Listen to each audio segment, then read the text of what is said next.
Our next session is titled Successfully Reopening Schools and Beyond. And the talk will be delivered by Professor John Kim of Harvard Business School. The moderator for the session is Ms. Sujata Sen, who is CEO of Future Hope, an organization that's been working with street and slum children for over 33 years, running 6 homes, a K-12 school, and a skills training center. Prior to this, Sujata was Director East India of the British Council and Director British Council Management Services, a company providing HR and IT solutions for the British Council globally. At the British Council, the span of her work included education, examination services, the arts, and English teaching. While at the British Council, she was a trustee of Future Hope, and she subsequently left that to join the NGO full-time. Thank you, Sujata, for agreeing to be our moderator. And over to you. Thank you, Professor Ali Imran. Thank you for inviting me. And I'd like to congratulate Ashoka University and all your partners for taking this initiative to organize this conference. And it really shows leadership in the education sector. So many congratulations for hosting this event.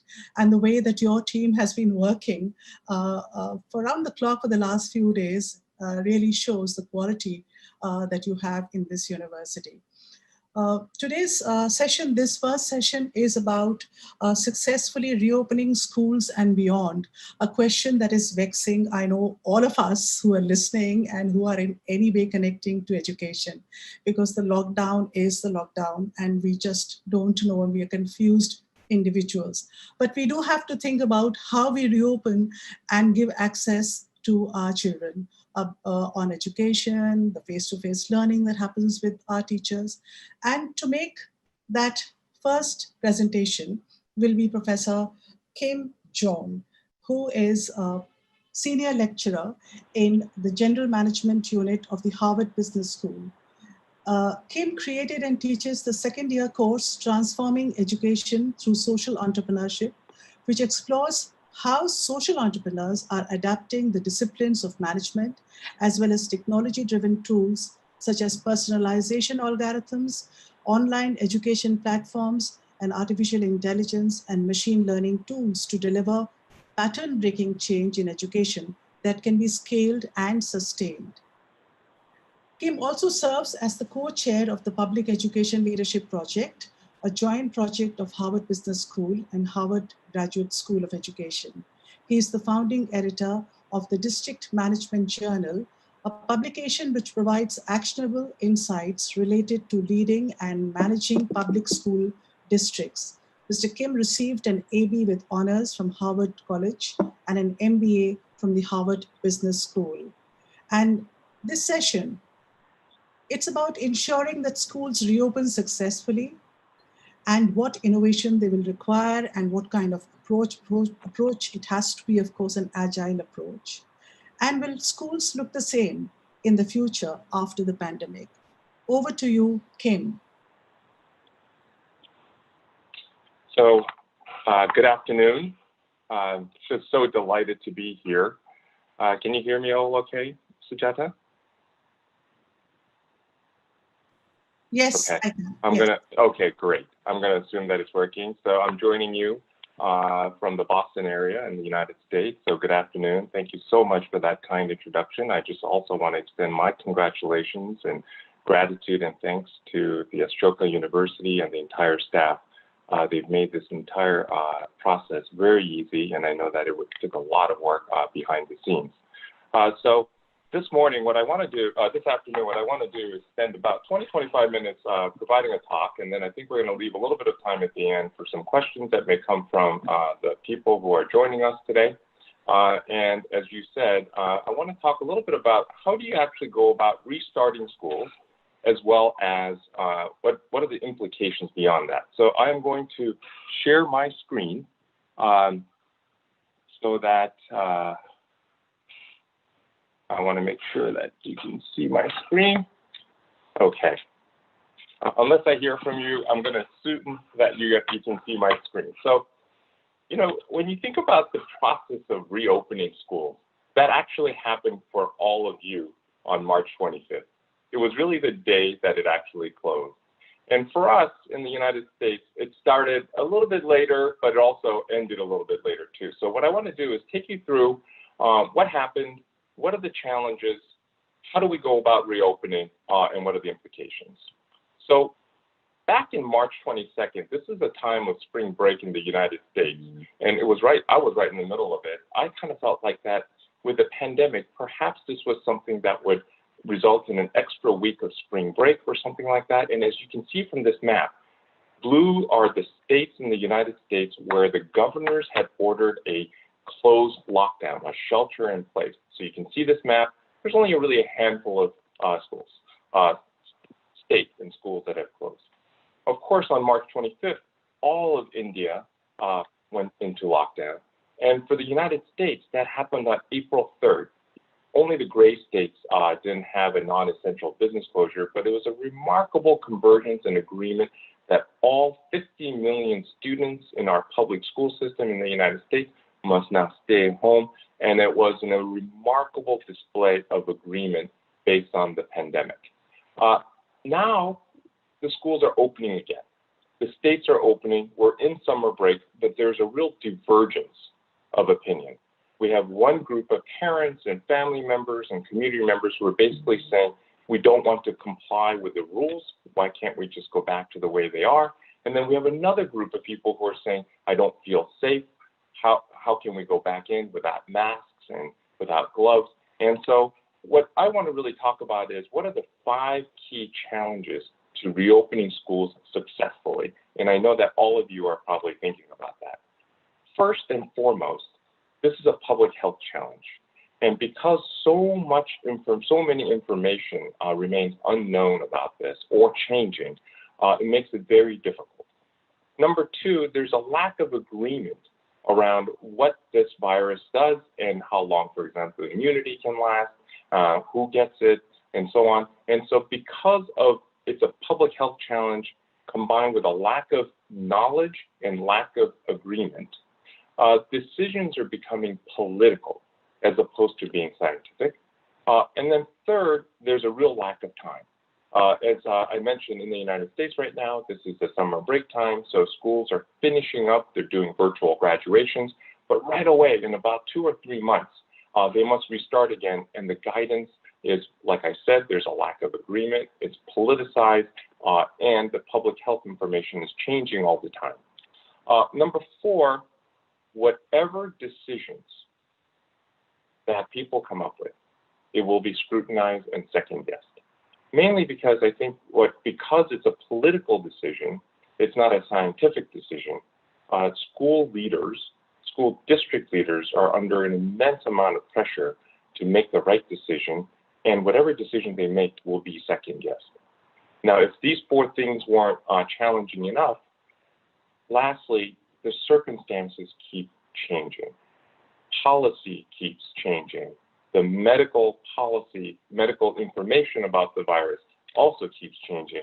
And so it's very difficult for schools and school districts to react to this. So given these 5 key challenges, what should the strategy be?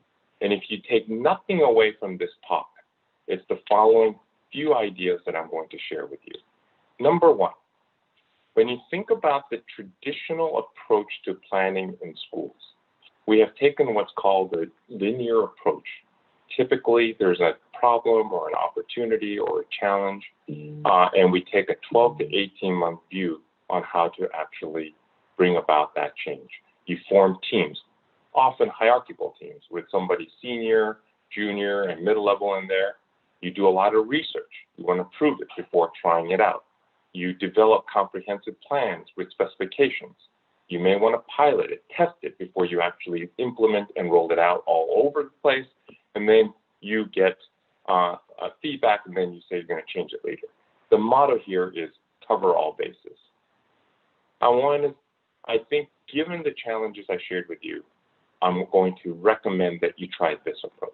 It's really called an agile, innovative approach. It's rapid, iterative cycles. Form non-hierarchical teams, meaning identify people who really understand the problem regardless of their position, so that they can actually provide granular specific data. Be ready to respond to changing circumstances and information. Get feedback constantly, and then focus on that improvement quickly as opposed to taking a long time. The motto here is don't let the perfect be the enemy of the good. The best example I can come up with is if you remember back in the 90s, Microsoft had this Windows that came out 93, 95, and 98. It almost came out like fine vintages of wine. Every few years, they would come out with a new version versus what's on your phone right now. It's really an app store. Every day, your app gets updated based on usage and feedback. And so the idea here, the core idea is as you're thinking about restarting schools, don't wait to create Windows 95. Think of it as creating an app that gets updated almost daily. What this means is that you're going to have to invent a plan for the school reopening. There's nothing out there that you can just use. You're going to have to validate that plan with your experience with each other against best research. You want to monitor and modify that plan and do this cycle over and over again. Way you're going to do this, here's the framework that I've developed. You want to create 5 teams. The first team should be focused exclusively on the instructional core and social emotional learning. This is the relationship between the student, the teacher, the curriculum. It involves things like school schedules and staff schedules. Think about ways to not only remediate, but also capture the hearts and minds of students.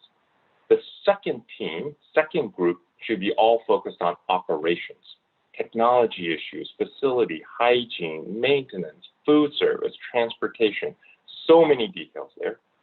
Third is the stakeholder engagement and communication. If nothing else, this pandemic has demonstrated how important schools are to our communities, our economy, and of course, above all, to students. And we just heard about equity in education. So think about students and parents and communicating with them constantly. 4 are the resources, budget, time, people. Think about not only in terms of money, but how you're using your people and time and facilities. If you increase group size, you can actually increase your resources. So create 4 teams, those non-hierarchical teams with people who understand how to make change there and make recommendations. And then I recommend that you have a steering committee, number 5, that focus exclusively on 2 things, 2 issues. One is there coherence across these different parts? And are you addressing issues around equity for students and your families?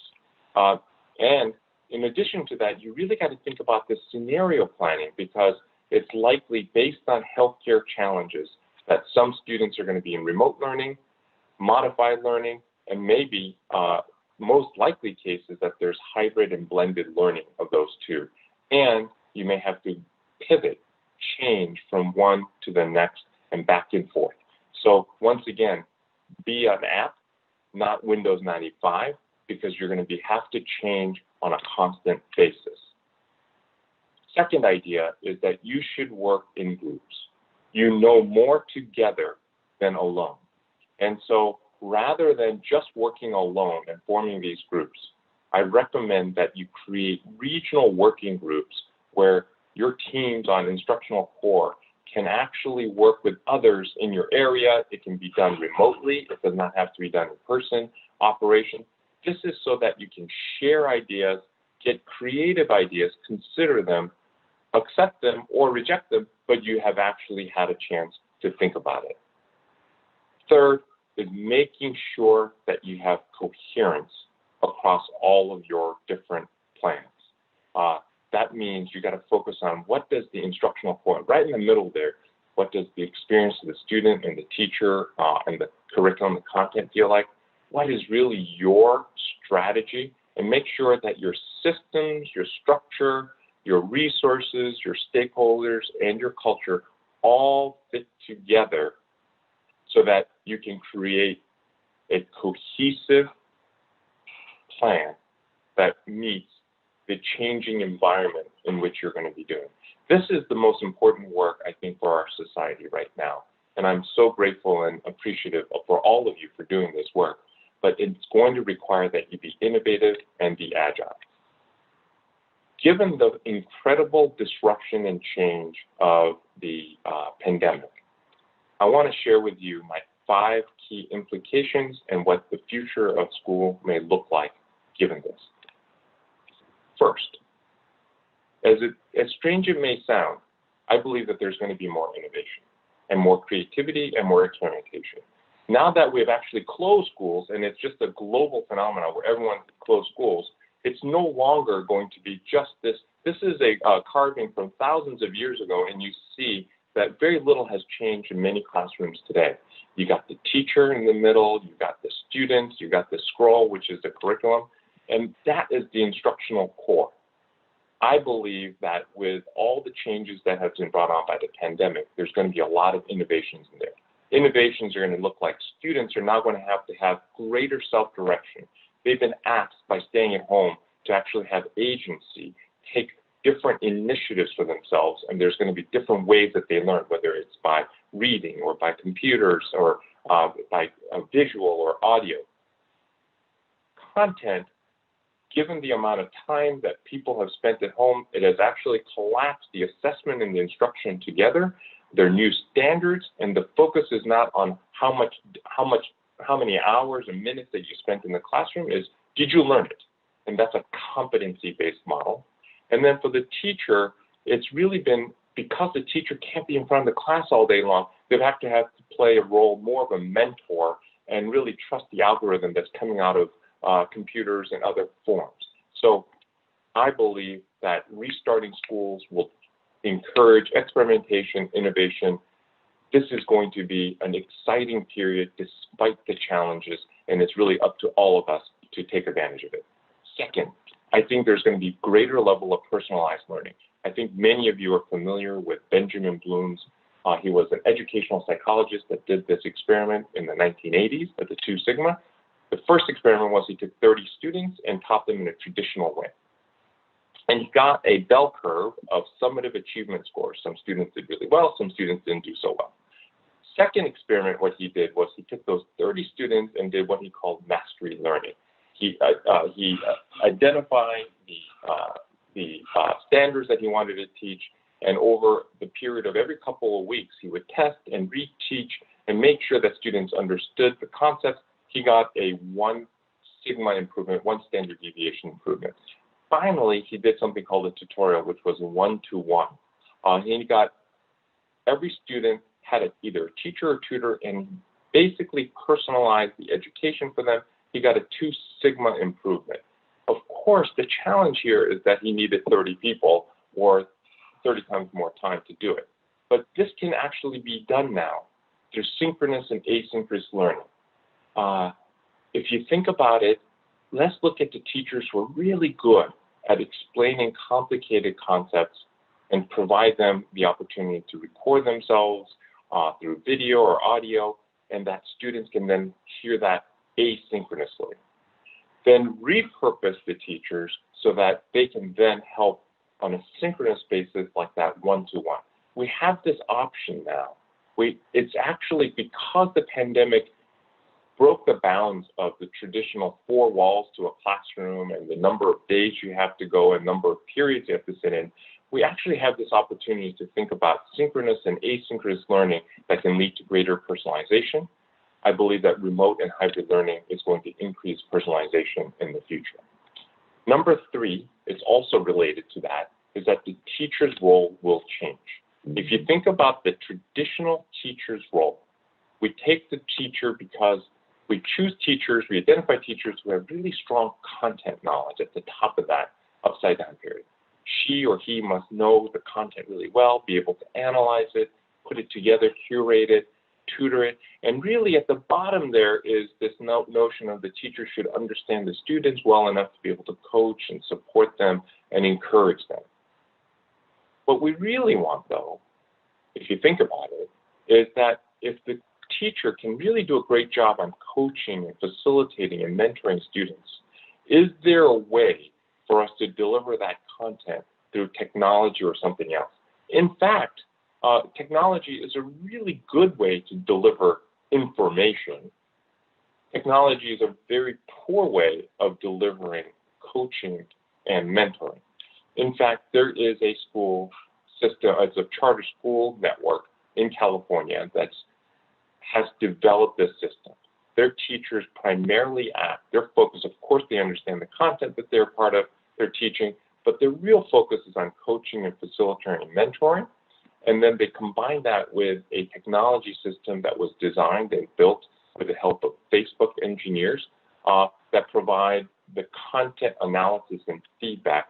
By combining these two, personalizing content, and then focusing and adapting that delivery, teachers' role will and need to be changed, and it's going to help schools and students. Number 4, parents' role will change, especially in the United States, where 90% of the students go to a public school, and parents trust the schools to do that. All of a sudden, this is a survey that came out. Parents are now in the classroom. All of a sudden, for the first time, they're seeing what is being taught and how it's being taught because the students stayed home. And in this survey, about 2/3 of the parents are basically saying, boy, I'm somewhat concerned or very concerned with what is being taught and how it's being taught. Of course, in India, where nearly 50% of the families send their kids to a non-public school, parents are already very engaged and involved. But I believe that parents will become even better consumers of school and educational services. What this means is that they will focus on what is best for my child, how are the teachers providing that, is this the best fit, and there will be a greater level of choice, accountability, and information that's demanded. Finally, the last implication for this is that how we measure and define performance will change. Up to this time, I think there's an incredible focus on standardized tests, math, reading, science, and I think this is particularly true in India. But I think what we have also learned is that when students are at home and the parents are being with them, that we learn that they really need a lot of social, emotional, and behavioral supports and strengths.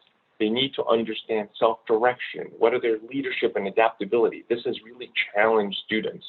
Are they figuring out how to be creative and critical thinkers and their communication and collaboration skills now that they are actually confined to their house? How are they consuming information?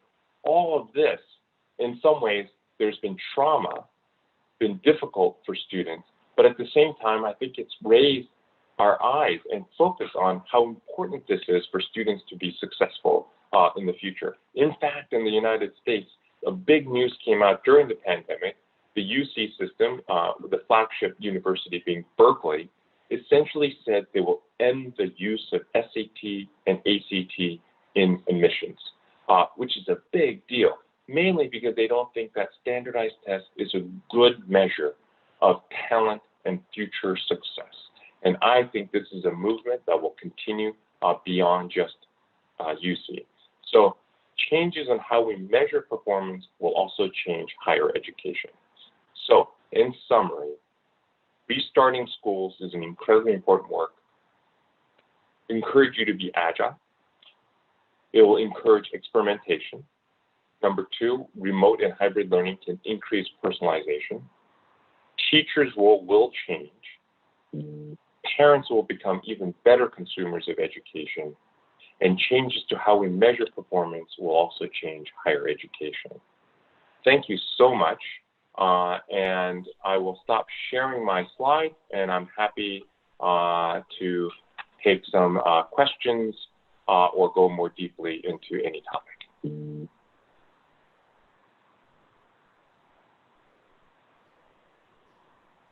Thank you, Professor Kim. You really churned my mind, as you would have done with the others. You summed it up very beautifully at the end. So essentially, you are saying it's a public health challenge. Nobody understands this virus, and that we will have to be innovative. And there is no widely accepted framework for restarting schools. And this will require innovation, personalized learning. The teacher's role changes from being a content delivery person to a coach and a mentor, and that there will have to be new standards, new ways of measuring, and the parents' role comes in a very big way, because parents are seeing every day what's happening to their children being taught in schools. Yeah. So there are quite a few questions. So let's see how many we can do in the time that we have. Let me start with some of them. Uh, the first question is, and I think this is a common question that will come up in every forum when you're talking about reopening schools. How do you ensure safety and social distancing when you reopen school? It's a simple question, but a big one for teachers and parents. So I think it's going to require trade-offs. For example, because so much of social distancing and health safety is dependent on having enough space. The focus, for example, in the United States is they want to bring younger children, kindergarten through third grade or maybe even through fifth grade, back to school using all the buildings that are available, and then having older children continue to do remote learning. That's one idea. The second idea is really focusing on scheduling. In fact, I do a lot of work with scheduling. Can you actually have students come in the morning and in the afternoon? There's no way to actually bring everybody back without de-densifying. That's a word that I think we have invented, but reducing the number of people in the building. And so people are coming up with creative ways to use time and space very differently. But that's the biggest challenge from a facility standpoint. Okay, so there's one question coming up, and that's a big one. Can you give us an idea or elaborate more about standardized tests and their role in evaluating a student's performance, especially in India, when the education system is primarily based on assessment and evaluation? And with so much time lost, how do we ensure fair examination and grading? Yeah, so I think worldwide, standardized tests plays a very, very important role. So I don't want anyone to walk away from my talk this afternoon thinking that I don't believe in standardized tests. I think they're very important. However, it's not sufficient. And I think that there is a movement around the world, around the country, especially in the US, and European countries have been there before, and even other places where it essentially says standardized tests is not a great predictor of how well people can do in future life. So these 21st century standards, the things that I showed on the screen in terms of creativity and collaboration skills and communication skills, people are recognizing that that's incredibly important. So I always provide the advice. You want students to be able to do math, science, reading, because that's the foundation. But that's not enough. It's not sufficient. We have to have all these other things as well. I think the policymakers around the world have been providing in the short run, the ability to waive those requirements or relax those requirements. But in the long run, they're not going to do that. We shouldn't do that. In the long run, I think the educators, many of them who are probably joining us this afternoon, really have to focus, and parents have to focus on, can we actually teach students beyond the standardized tests? It's not a good predictor. Standardized test is a great predictor to be able to answer questions. They're not the best predictor when it comes to things like talent, because it's highly correlated with, for example, wealth and time spent on practice as opposed to other types of talent.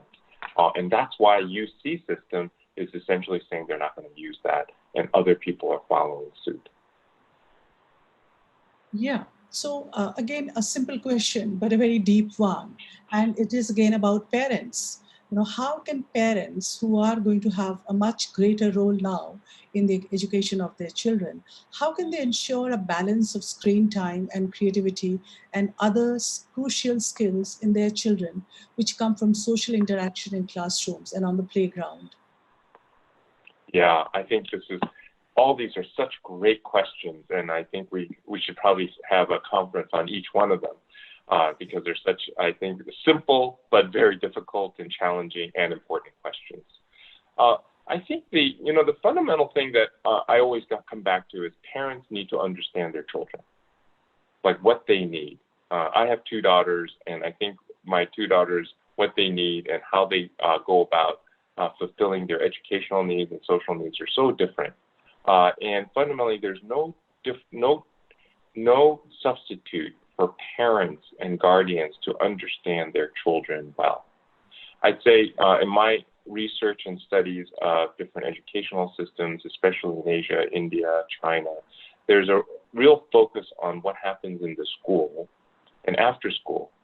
But parents can be empowered to play a really important role with children beyond just the academic content. They can play all sorts of role in encouraging them through social interactions, creativity, and all that. And I think it's more important now, given the lack of time to be with other children.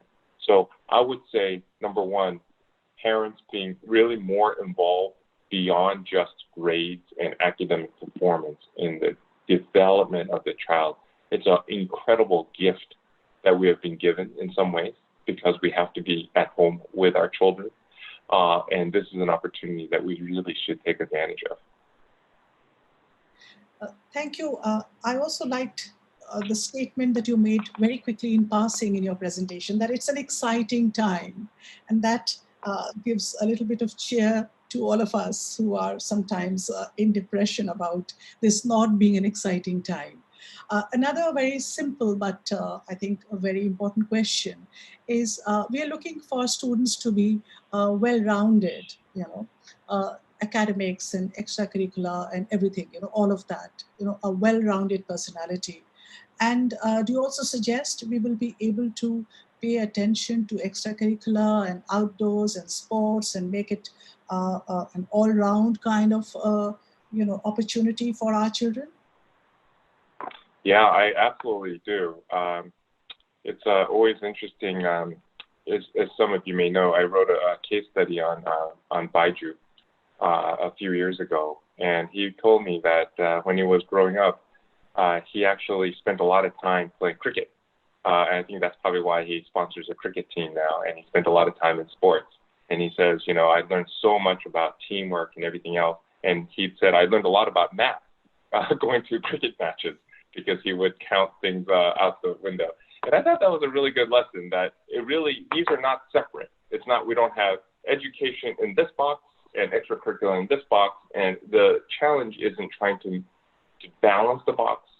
It's really, the challenge here is how can you actually combine those boxes so that whatever you're interested in, whether it's art, music, education, sports, that can be an educational opportunity and encourages the creativity of students all around.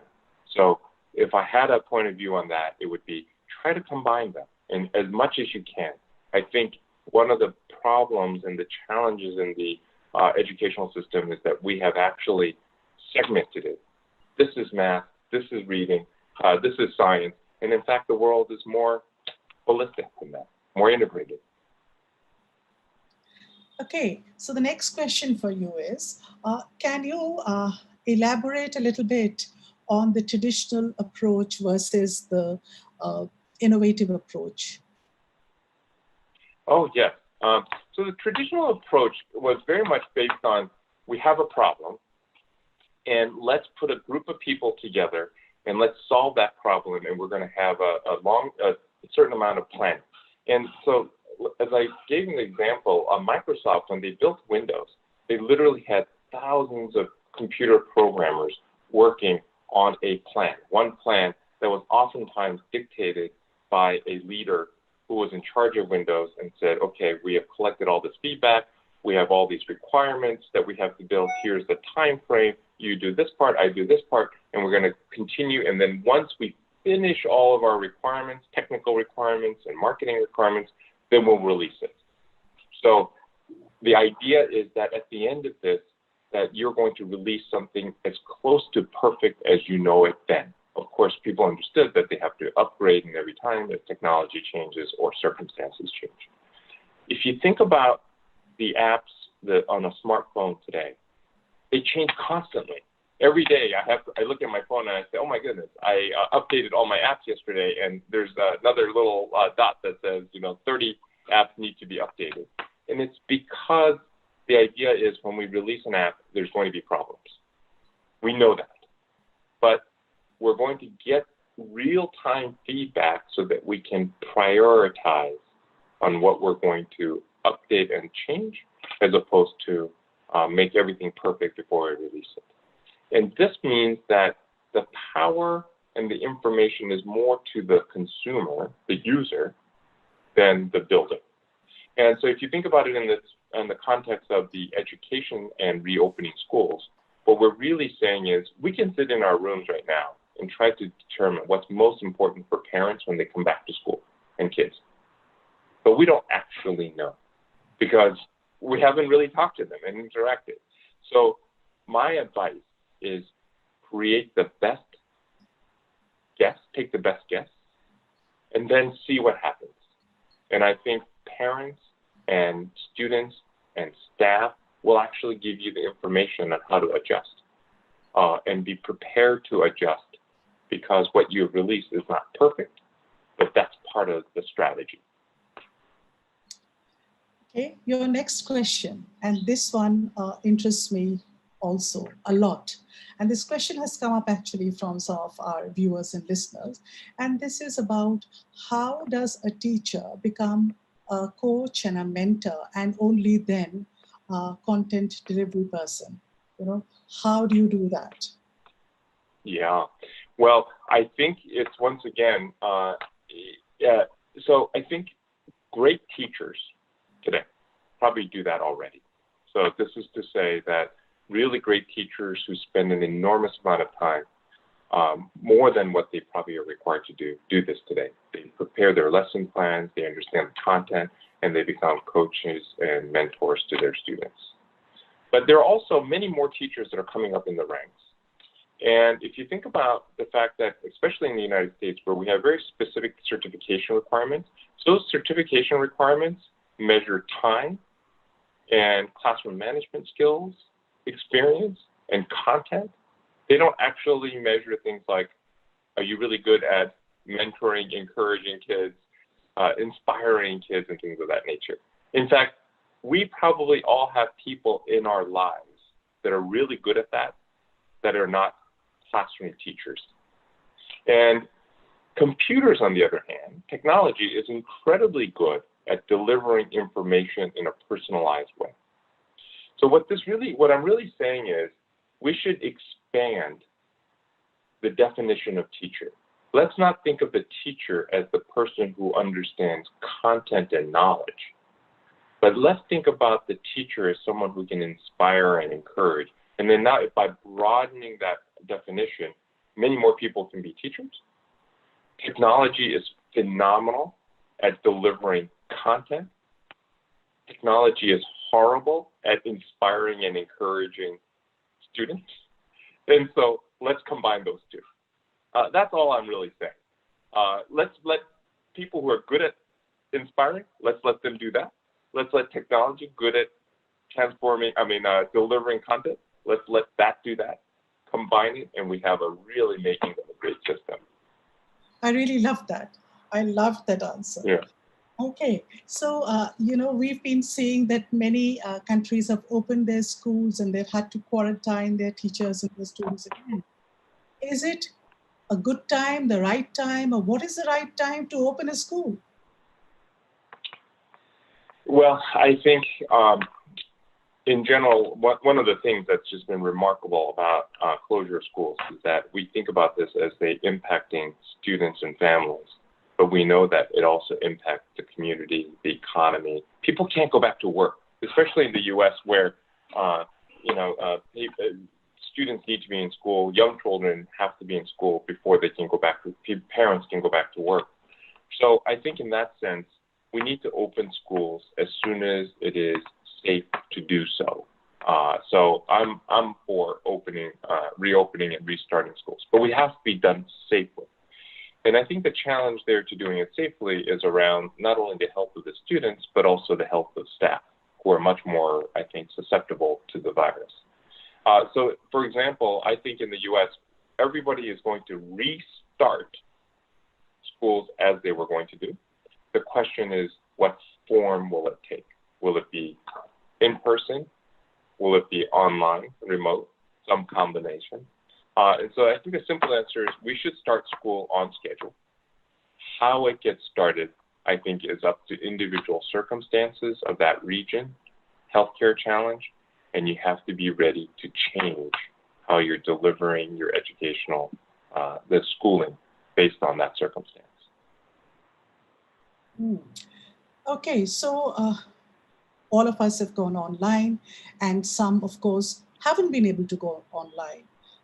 How can we as teachers reach or provide quality education to those students who are unable to have access to internet or virtual means? Because if we don't do that, we leave out almost half the student population in the world. And Tim Berners-Lee, in fact, has written about this morning in The Guardian. So how do we do it? What are the possible?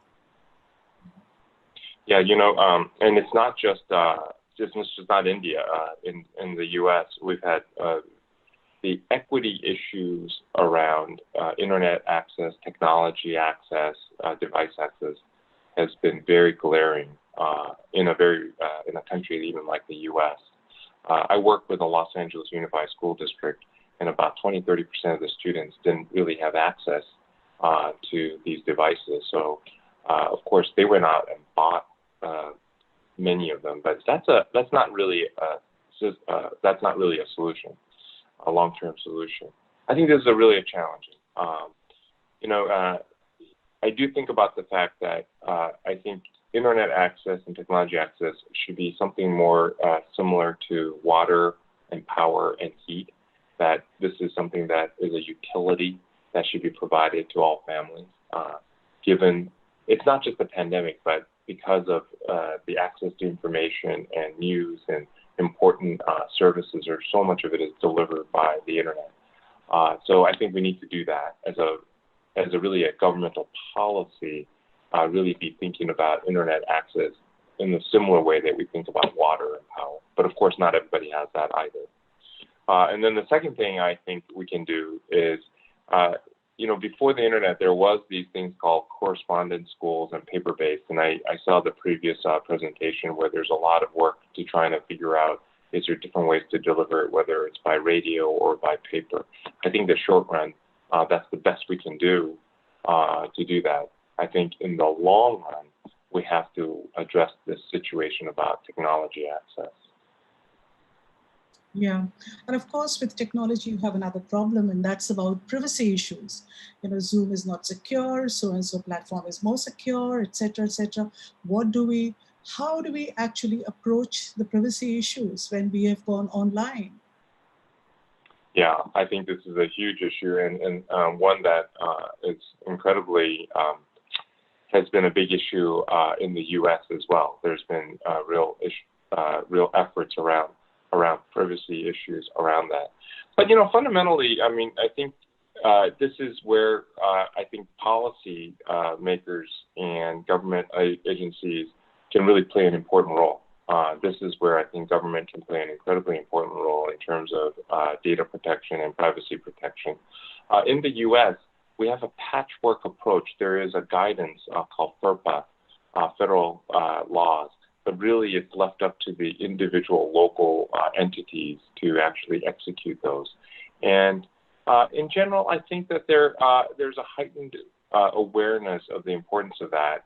I think we can do a lot more on that part to do that. Fundamentally, we don't need a lot of data in order to deliver instructional content. If you are thinking about what I just said about asynchronous and synchronous, So I think being smart about where you actually need specific, personally identifiable information and where you don't is going to be something that I think as a sector we have to spend a lot more time on. Right. Okay, there is a question about standard operating procedures about opening the school, and in your presentation, you did address it in a way saying that there is no fixed or widely accepted framework. Do you want to say a little bit about innovation again? Something more that you would like to add? Yeah, no, I think this is fundamentally, you're not going to find something from somewhere else that says this is how you should do it. There's no accepted framework, or because this is something that we as a global community is experiencing for the first time in our lifetimes. But that being said, I keep saying that the reopening schools is not starting now. It started on March 25th when schools stopped. When you closed the doors, that was the first day of thinking about how you're going to reopen them. And I would really I would work together. I've started these groups of people working together around the United States, bouncing ideas off. This is a classic innovation approach. No ideas are bad ideas. Let's generate lots of ideas and figure out how we can implement some of them. And some really terrific information, ideas have come from that by people working together. So I would encourage everybody to figure out whether it's by remote or remote across a state or in a more localized region, how can you actually share ideas? It just has to be structured. They just have to structure it so that it's not about everything. So that's why I'm advocating that you structure that conversation around academics, operations, resources, communications, and then have a steering committee around coherence and equity. Right. Well, the next question is a real teacher question.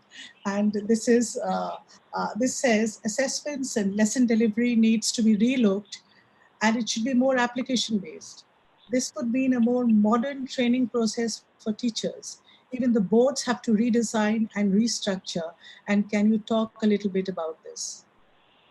Yeah, I think there's a real movement afoot to have much more. I think what this question is talking about is a competency-based assessment, and rather than measuring time. I mean, we spend so much effort measuring amount of time that students have to spend before they take the test, as opposed to saying, well, you've mastered that concept, so it's a mastery-based, and let's move on. And I think the assessment is a very important part of an overall systems change. And so what I'm advocating for is really re-looking at our approach to teaching, whether it's the role of the teacher and delivery, because the assessment alone can't make that change. Assessment has to be part of the overall systems and structures of how education is done. But I fundamentally agree with that person's question, which is I think assessments need to change in a way that better measures, talent. Okay, so we have another question, and this is somewhat touching on the mentoring, coaching question that you answered earlier. But let's go with this question, and it says it's true that technology, with that we are able to deliver on a larger scale to wider audiences. But how can we assure quality over content? Sorry, could you repeat that? I think I heard a bell. That's why I couldn't hear your question. Okay, the question is that with technology, we are able to deliver on a large scale to wider audiences, but how can we ensure quality over just content? Oh, yeah. Well, I think the quality is going to be built into the system. I think that's going to be built in. So, not all technology systems are good. I think there are really good ones out there. There's an organization in the United States called Teach for One that uses a very sophisticated algorithm to figure out what would be personalized for each student. So, yes, I'm not suggesting all technology is good, but that we really got to figure out what the algorithms are for personalizing that. Thank you, Professor Kim. I think you were able to touch on, very big, deep issues and answer them very simply.